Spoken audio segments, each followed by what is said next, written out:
Hello, everyone. Today we have a great speaker, Professor Tuğrul DAİM'e. We will be talking about digital transformations, evaluating emerging technologies. Normally, I make a brief introduction, but I guess Tuğrul Hocam, he has a couple of slides, make a nice introduction for himself. So I just would like to say Tuğrul DAİM'e is a mechanical engineer, graduated from Boğaziçi University, and after that he has a long abroad experience he will be sharing with us. So without further ado, I would like to thank Tuğrul Hocam. Hocam hoş geldiniz. Teşekkür ediyoruz sizlere. Okay, we are with you. We may start our seminar. Thank you again. Okay, I will stop my screen so that you can share the seminar.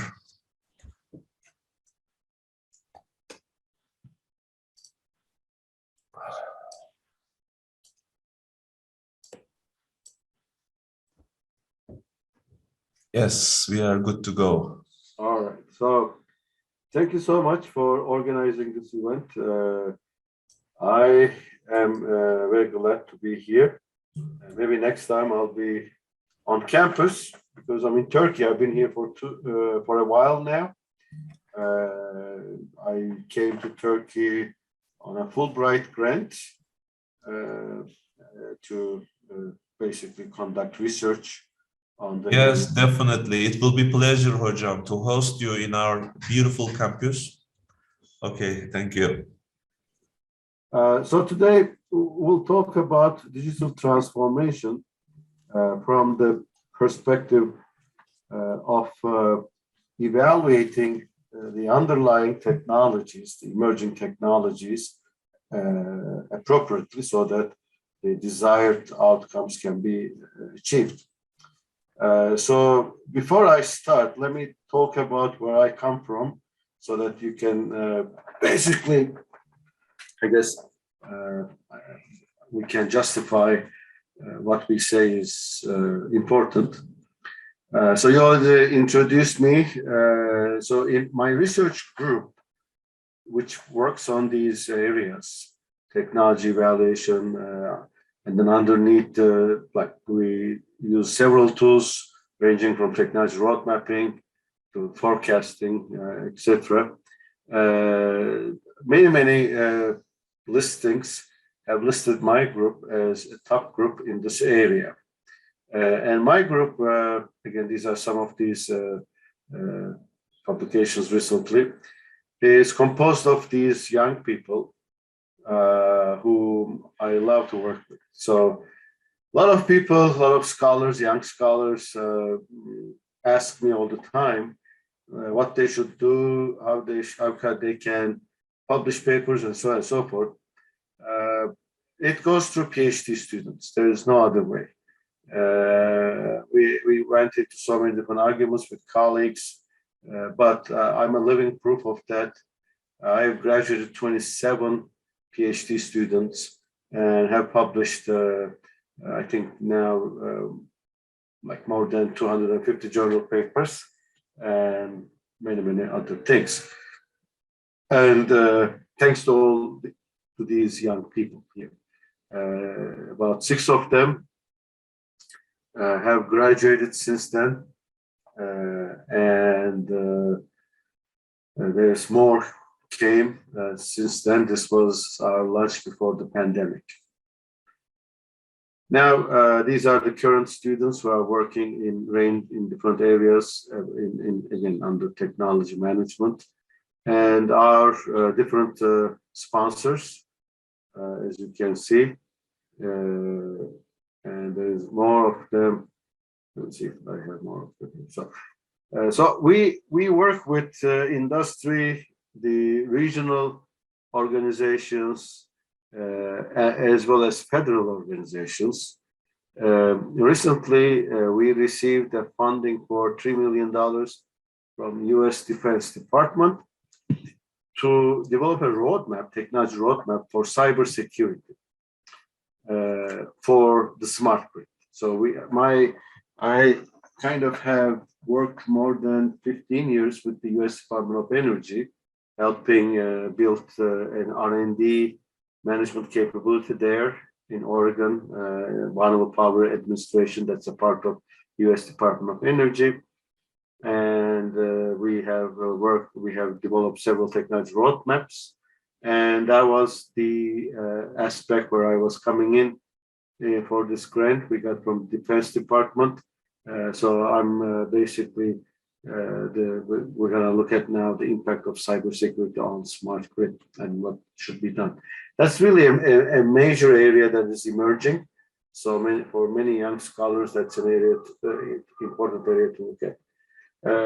These are our graduates. There's one more I should add here, who recently graduated. They come from all over the place, as well as US, and then go to universities, government agencies, or private sector. Now, digital transformation, I look at it as the acquisition of technology to basically making our lives easier.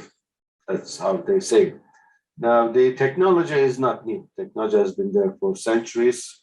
When you look at within the context, so there are a lot of technologies, but our lives, the change of the rate of change of technology has accelerated, especially with the information technology now interfering everything. Now, 30 years ago, when I was a student, we were talking about PhD student. We were talking about high technology and low technology. There's nothing like that today. Everything has technology everywhere. I mean, when we say technology management, it's everything, because technology is in everything we do. And especially, I mean, when the pandemic hit, we have seen it very clearly. I mean, technology saved us. Information technology has enabled business to go on, education to go on, and even healthcare services to go on, as well as like grocery shopping and everything, commercial activity, every commercial activity. Now, however, the technology really, or success in implementing these technologies, using these technologies, is not really about which technology you get, or let me put it like, it's not about getting the best technology, but it's about managing the technology the best way. Because there's so many non-technical aspects that you have to look at, which will impact the outcome. So we have a lot of different examples throughout the presentation. We'll talk about those now. So I'm going to talk about I have two parts. One is technology adoption, and the other is assessment. So adoption is really how people make decisions, personal decisions, and the assessment is really models we built for organizations, which also incorporates the adoption decision of persons. So technology adoption research summary. So now the reason why I'm here in Turkey with the Fulbright grant is really based, or is a result of our work with my colleague, Professor Nuri Başoğlu, who was a professor at Boğaziçi University, now he's with Izmir Institute of Technology. So we started about 20 years ago and started publishing about 12 years ago, and have published close to 50 scholarly work, including books, research articles, journal papers, conference papers, and looking at the adoption of information technology in different aspects, in different settings. We start with ERP, and then we were graduating master's students, PhD students, who then went ahead and became professors themselves. For example, in the next one, let me see, we started looking at the mobile services. I mean, this is really before its time when we started having the iPhone, the environment. We started looking at the iPhone environment, the adaptivity, how that impacts the adoption of technology or those technologies. With Çağla Özen, who's now the department head at the Yeditepe University, was part of this, where we looked at online services adoption. So the really good part of the working with Nuri was many of his students were able to also code. So they were coding the actual service online, for example. So we were getting data while people were using the service, and we were asking questions about the adoption. Then we started looking into healthcare and also started using a bit more advanced methods, such as structural equation modeling, to be able to see the whole system, how they interact together at the same time. And then we started working, looking at differences and similarities between Turkey and US. And recently, we completed 3 PhD projects, all in US. Let me talk a little bit about them. So this one was done by Dr. Naim Rahman, who works for Intel Corporation. And we looked at the acceptance of big data technology by engineers in the US. This is our final model that came out of it. Again, many of these models are based on technology acceptance theories, and we were really looking for factors that is impacting perceived usefulness or perceived ease of use in these cases, so that the really developers can pay attention. Another one, Dr. Hans Van Der Schaff, were another PhD student of ours. Both Naim and Hans graduated about a year ago, or actually 2 years ago. And he looked at, this is interesting, the student information technology adoption. And he did this during the pandemic. Now we're actually doing the same study now in Turkey. So we did this in US, where we actually had a system already being deployed at Portland State University. So we just focused on Portland State University and on that system. And we identified what factors are impacting or what are the important factors for the students to use these systems, such as social influence or skill set, were the most important factors. And now we're actually applying this to all. Basically, we're seeking data from all universities. So with that, I'd like to ask if we could send a link to the students at Yıldız Technical University. Maybe Dr. Hüdavardi, you can help me. So that would be great if we can get some data from the Yıldız Technical University.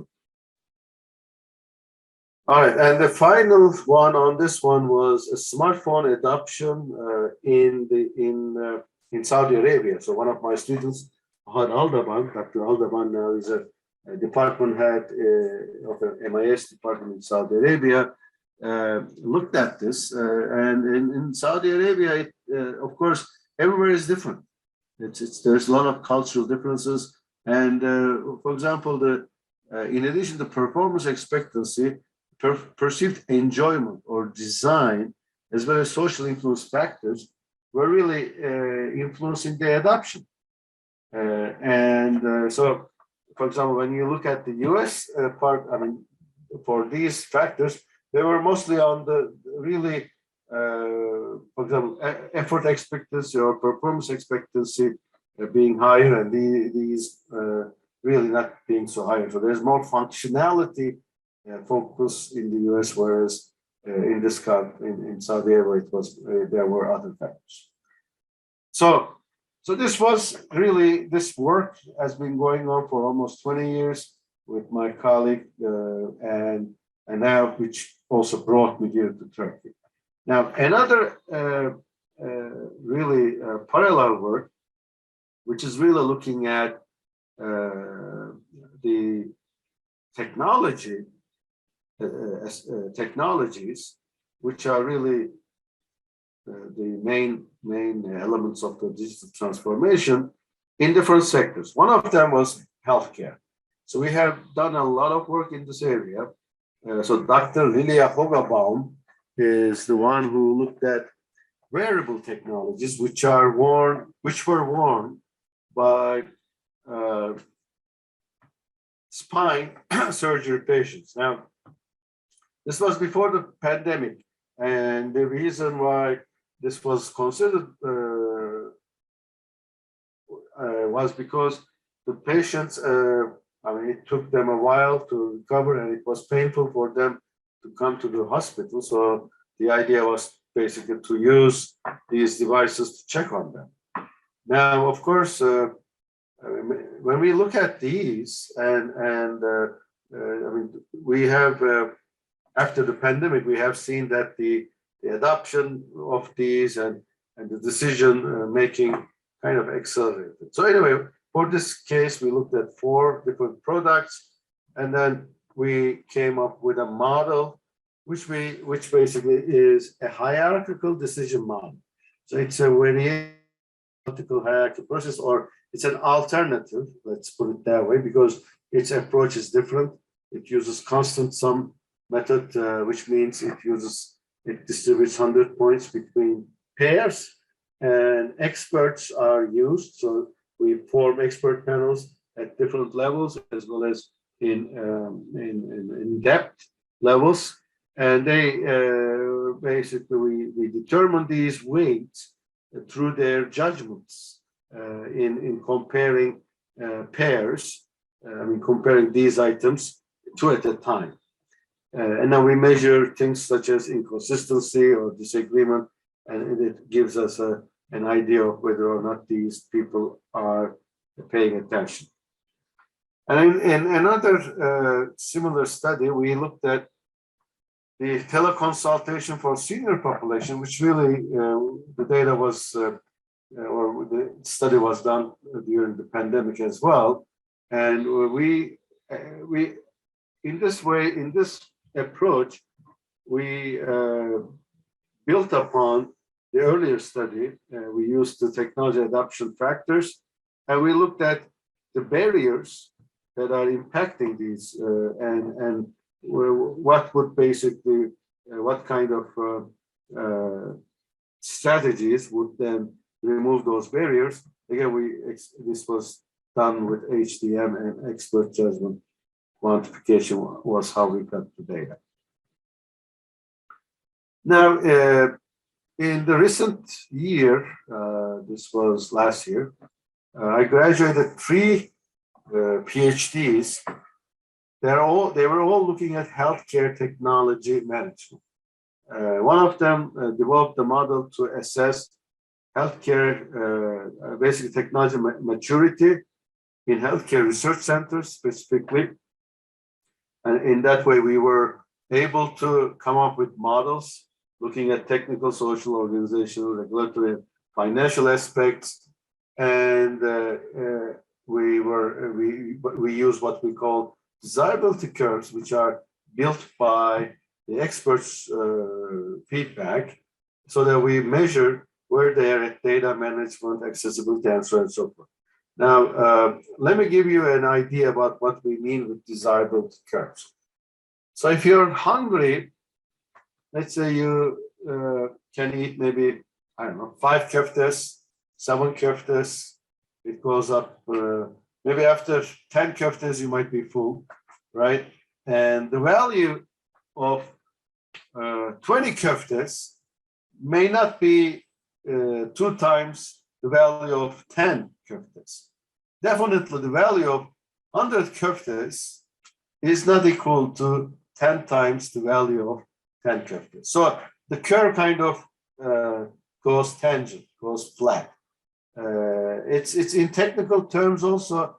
We look at the, for example, cars and their speeds or prices. So there's these curves.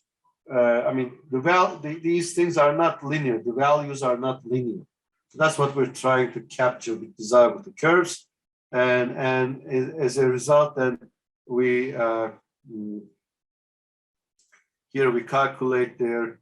This is the desirability score, for example, by looking at these curves that we developed beforehand with the experts. So we look at every aspect where the criterion is with respect to this organization and come up with a score. Now, the score is interesting. It's 40, in this case, for example, 45%.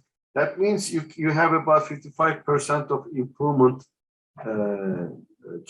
opportunity. So you go back to the desirability curves and identify the areas and generally you look at the areas where the organization scored low and where, as well as the weight of the criterion is high. So you can look at those desirability curves and make suggestions on what they should do. In that way, you can increase the score. Now, another similar model, this time we looked at the cybersecurity within this healthcare organizations. And the prior one was done by Dr. Amir Shaigan. He now works at Oregon Health and Sciences University, where Hans Van Der Schaff, Dr. Van Der Schaff, who looked at the adoption of student information systems, also worked. And the elderly population's adoption of technology, remote consulting, was done by Dr. Hamad Alamazi. Now, next one was done by Dr. Bridget Haggard, or Bridget Barnes, really. Dr. Barnes has been the Chief Information Officer of Oregon Health and Science University. So she's been doing this for a long time. And she developed a model to assess the readiness of these organizations, because cybersecurity is critical today. I mean, we have seen this in the Ukraine incident. So we need to make sure that every data is secure. And this really measures whether or not any healthcare institute is ready and where their weaknesses are. So this is a similar example. We come up with a score, in this case 65%, and then go back to, in this case, like the standalone community hospital. She looked at several case studies, and then we also recently looked at other institutes with this model. So she can basically identify improvements and then give those recommendations. A final one in healthcare is this model that done by Dr. Said Al-Zahrani, who is now an assistant professor in Saudi Arabia. This time we looked at, again, the healthcare institute, which is planning to acquire blockchain technology to manage the electronic health record system. Now, a lot of people really don't know blockchain, but know Bitcoin, which is enabled by the blockchain technology. The technology has a huge future. I do not believe that Bitcoin has a future, but there are a lot of big statements like this in the past, which people came back and said, well, apparently I was wrong. So we'll see if I will be wrong. But I really want to see something behind every asset when we are valuing something.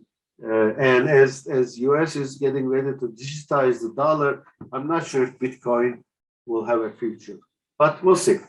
But blockchain has a huge future, and we looked at how we can assess the healthcare organizations and the similar model. These are two different cases, one from Saudi Arabia, one from US, and we provided feedback on those. Now, we applied this model in infrastructure too.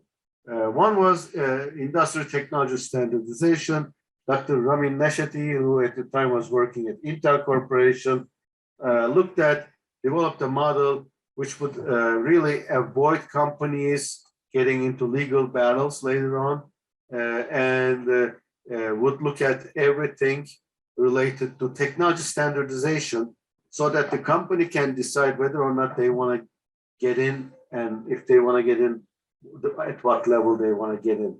And these are, when we say technology standardization, we're talking about things such as Wi-Fi, USB, HDMI, and so on and so forth. So these are technology standards developed by companies together.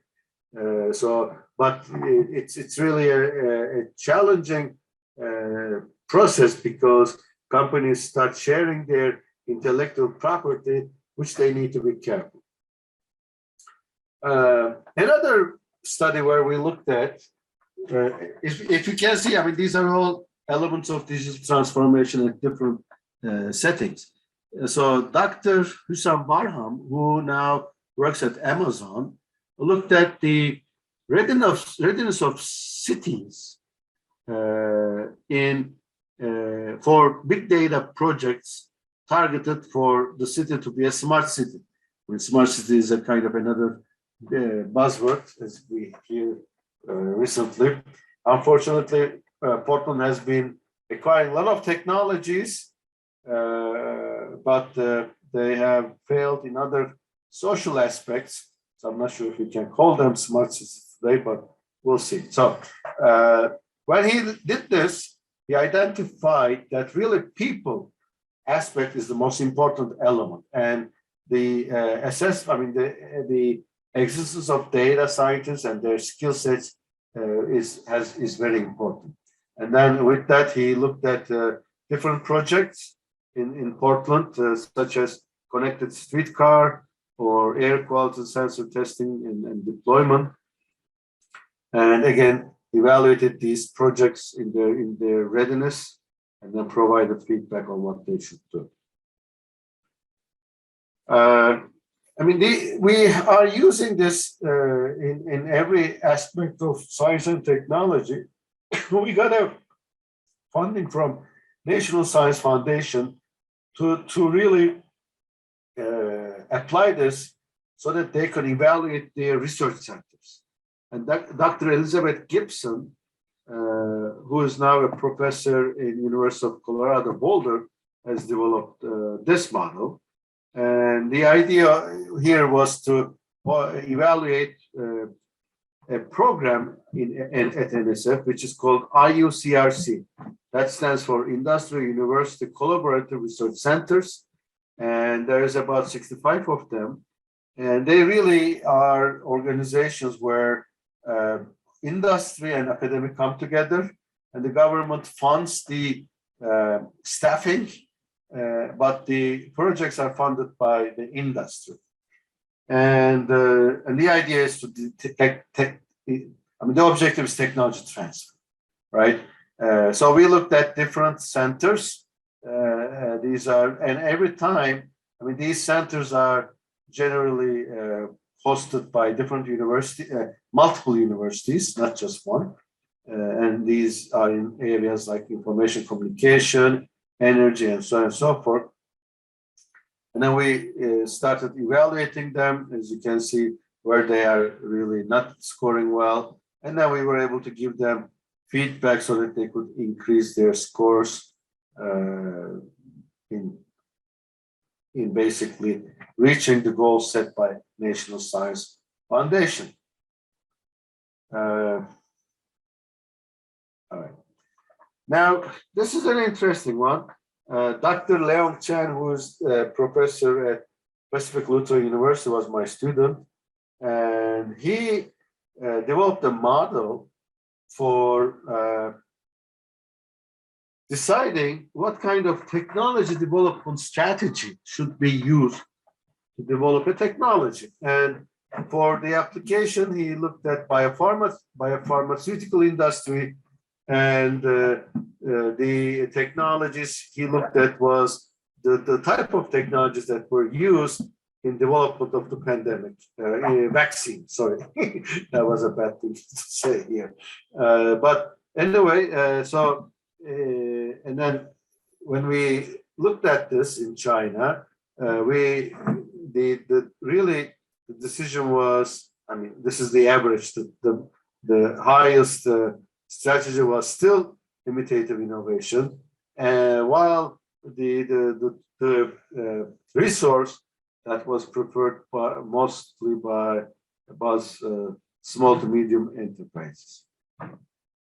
We have done a lot of work in energy, and one of them was looking at energy efficiency programs.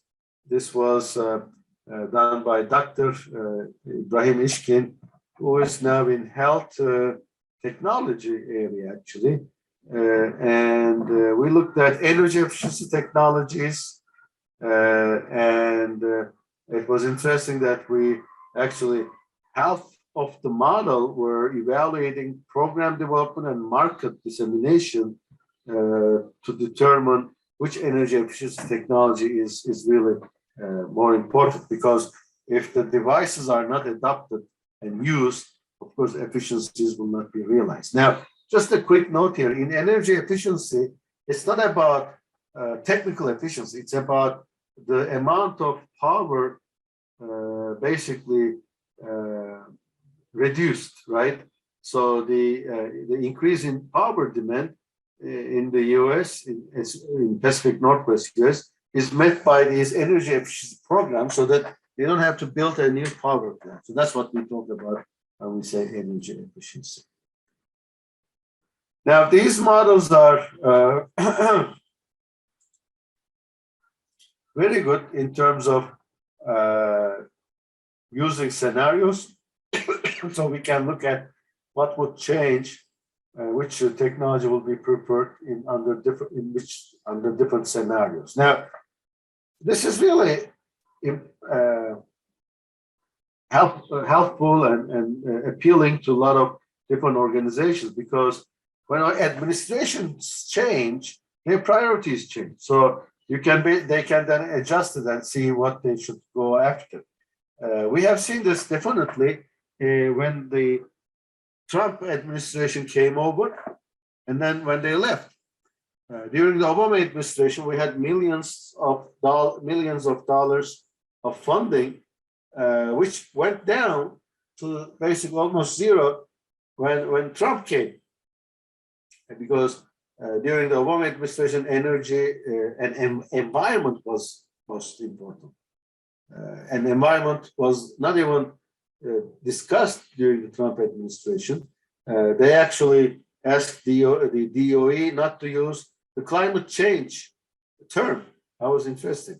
So when that administration went and almost coming to like they were about to leave, our funding just went through the roof. So it's of course to do with the Republican and Democrat views of funding, industry versus government, academia, and so on and so forth.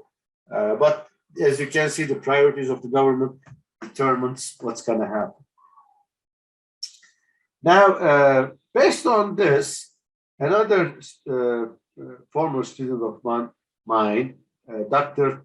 Momtaj Khanna, who is now a work professor in Texas, looked at, developed a model to assess the readiness of a region for these types of technologies.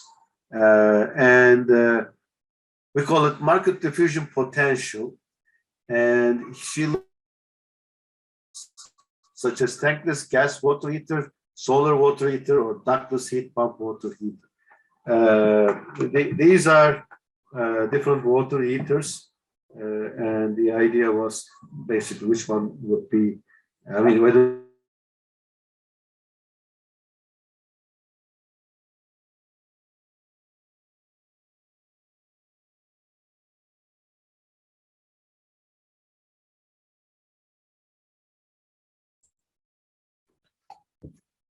Is it only me or the screen frozen? Nezir hocam, bir donma yaşıyoruz galiba, değil mi? Ararararara.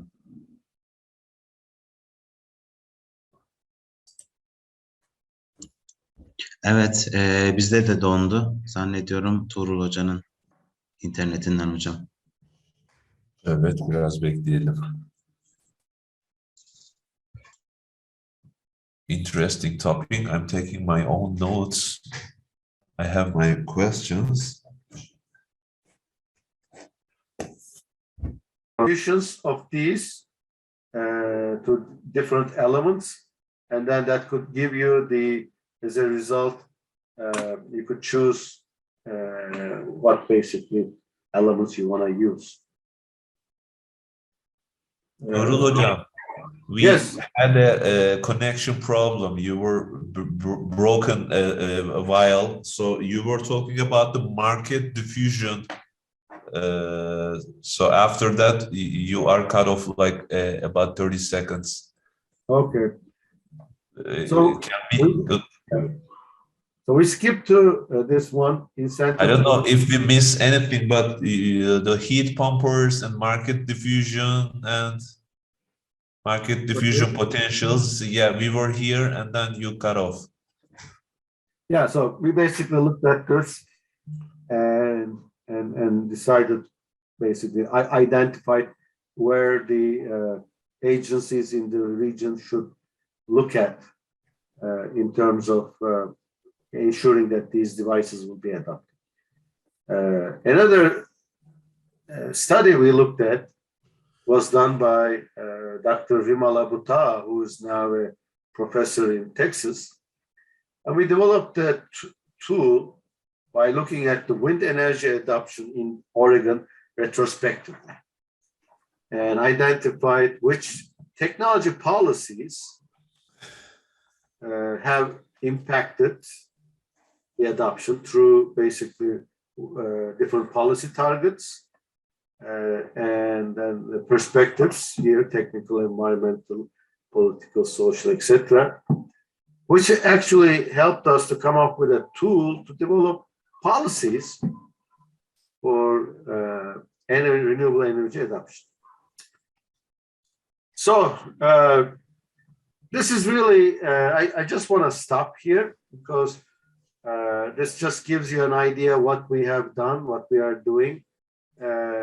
And I just want to now open for questions. Thank you. Thank you very much for this presentation, Hocam. So if we have any questions and comments, please, if you do not have the microphone, you may write in the chat box. I can help from here. I may want to start. Okay, Nezir Hocam, go ahead. Dear Professor DAİM, thank you for this nice presentation. And we really saw lots of case studies, and it was a joy for us to listen. I saw that in several of your studies, you determined the criteria weights. You have main criteria, sub-criteria. What kind of techniques did you apply in determining them, like multi-criteria decision-making or statistical techniques or simulation? We use expert judgment quantification. The model is called hierarchical decision model. It's very similar to analytical hierarchy process, but it uses constant sum method. So that means it distributes 100 points between the pairs, between the elements of the pair. Thank you. And I have another one if there is no one in the line. Go ahead, please. In several studies, I saw economical criteria, technical criteria, and they were like, we can say they were some of the common criteria in several studies. Comparing the technology, comparing the sector like healthcare or other sectors, like I'm curious about which one comes first. Like for healthcare, technical may come first, but in others, economical. Can you make a comment on that? So, I mean, you've seen the slides. Every sector and every setting, every technology is different. So what we do here, we first go to the literature, okay, and then we identify perspectives. In the energy sector, generally, we adopt this model of social, technology, economical, environmental, and political. Now, in healthcare, there's sometimes legal, ethical elements. So, and then sometimes these collide into one. But we go to the literature first, okay, and then identify this model, and then we go to the experts, and then we form expert panels at different levels, like executive and operational, and also different depths, like economic, social.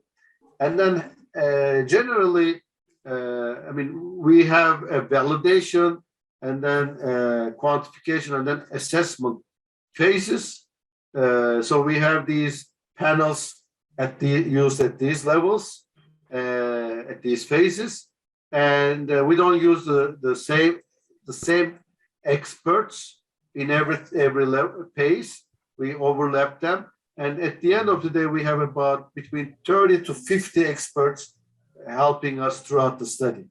So in the validation, they look at what we got from literature, and then tell us if it's valid or not. In some cases, half of the model changed because in some areas, the literature really has not delved into these, and it was really a good learning for us. And then they quantify by using pairwise comparisons, and we measure what's called inconsistency, disagreement. Then we look at, we do some scenarios, some sensitivity analyses to really ensure the model is working, is solid.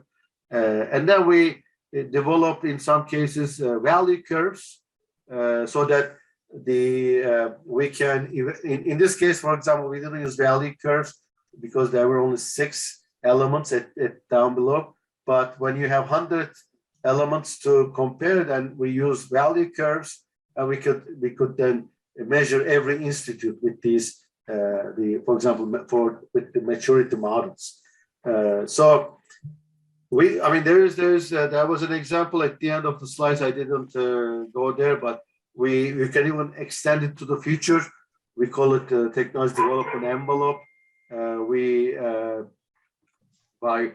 Because when you're working with the technology experts, and if they are the ones who are working on these technologies, they know where the parameters will be in the future, I mean, in the near future. So by getting that, we can actually see where technology is going to be and whether or not the executive should accelerate the development of technology. So, I mean, all these really help executives to see where things are. Thank you very much for detailed explanation. No problem. Thank you, Hocam. Any more questions? Serkan Hocam, maybe a comment or question? I would like to ask, I'm not from the field, but I would like to ask something. Excuse my ignorance. So you talk about the technology standardization, and we are talking about the security of the data. But for a database, of course, important for, of course, a commercial company. But if you think of like a defense industry, the security level is much higher. So by standardization, I am sensing that you are referring something to different, but do you have any explanation for that? What do you mean by technology standardization? Standardization is for consumer goods. For example, all of our computers have HDMI cable interface. That's a standard developed by these technologies. They have USB interface. That's another standard. We connect to internet using Wi-Fi. That's another standard. So that means how the machine will talk to the other end is defined, and that's standard. So that for example, the monitor producer then develops his or her device accordingly. So that's what these are standards.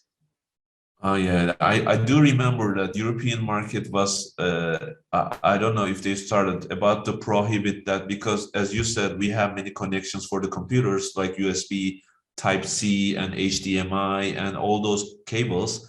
And I guess they are trying to standardize only single like USB-C type plug-in for the computers. This type of standardization that we're talking about. Thank you.